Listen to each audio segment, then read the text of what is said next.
Wednesday morning, that means it's Picayune Wednesday, and in our studio once again, as he is every Wednesday, is the editor of the Picayune, Daniel Clifton. Hey. Sorry about, something got there. Good morning. Clear that throat.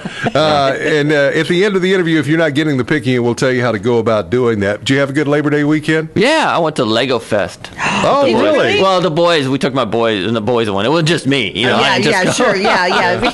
You didn't step on any, did you? You know, I probably did, and then but I had shoes on. I was more worried about stepping on kids because they're like all over and they're crawling, flying, and trying not to, and they're getting in your way. I'm trying to build something here. Yeah.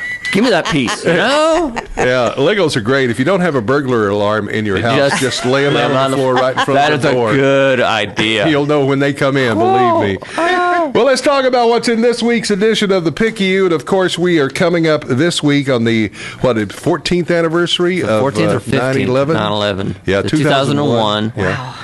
So 14 years, I guess. Yeah. It's one of those events, too, that just it doesn't seem like it's been that long. No, it doesn't. No, it still seems like it was yesterday, you know, because we all remember it. I'm sure people who were in the Kennedy era feel the same way about Kennedy's assassination. Yeah. It's one of those it does events that just sticks with you, and you remember exactly where you were and exactly what you were doing. Right.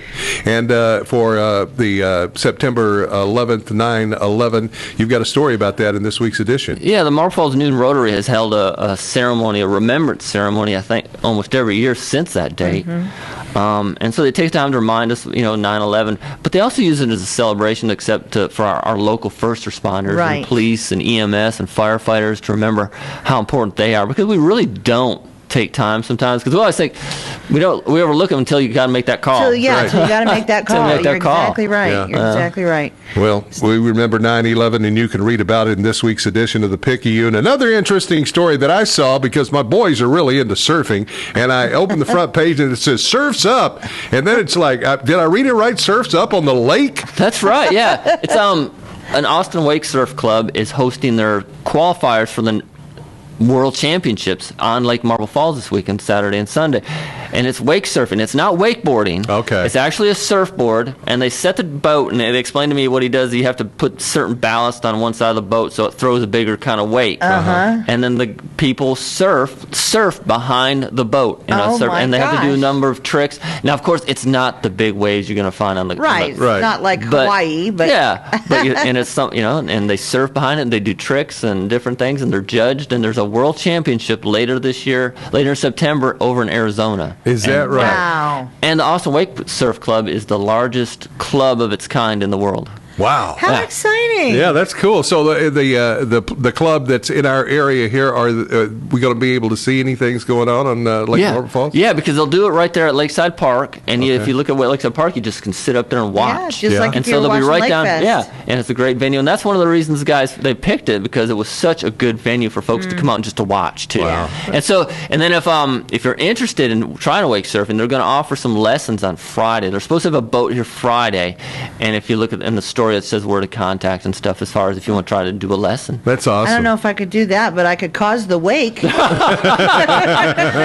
Surfing's becoming very popular, and there's so many different kinds now. I saw recently an article about someone had created a surfboard with a motor in it, and that you can actually get on the lakes and just surf all over the place. How about the one you saw on YouTube, or the guy with the motorcycle put a surfboard on his motor? Yeah, did that. Well, we're getting off course here. Read all about it. The Surf's Up, this week's edition of the Picayune.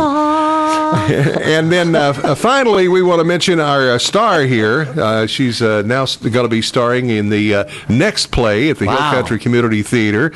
She was voted, by the way, as the Actress of the Year. Really? Just for one play. I'm Actress of the Year. Oh, let's stretch it. Hey, you didn't get a PR firm. Did you walk the red carpet and get interviewed and all that? Kay Baker. I did get a piece of paper suitable for framing. Our own Kay Baker is going to be in this play called Cookin with Gus. And what is it, open Thursday? It opens Thursday, sure does. And the tickets are going fast, but there are some tickets available for the opening night gala still. So. Now, I asked her earlier about this, and she said that this could set records for ticket sales over there. We've already broken some records, so yeah, very That's exciting. awesome. Very That's exciting. awesome. Lots of buzz. Wow. And it's a comedy? Very funny comedy. This is probably one of the...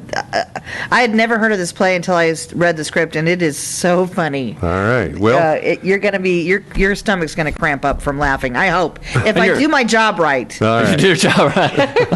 And win that Actress of the Year. That's what right. you vote for. Well, read all about it in this week's edition of the Picayune, the latest play at the Hill Country Community Theater called Cookin' with Gus. All that and a whole lot more in this week's edition. And you should find it on your doorsteps this morning, but if they're not getting it to you, tell them how to let us know that. Well, you call at the office 830-693-7152 and talk to the ladies up front. We'll get you some. All right. All right. Daniel Clifton, editor of the Picayune. And remember, it's always free. Thank you, Daniel.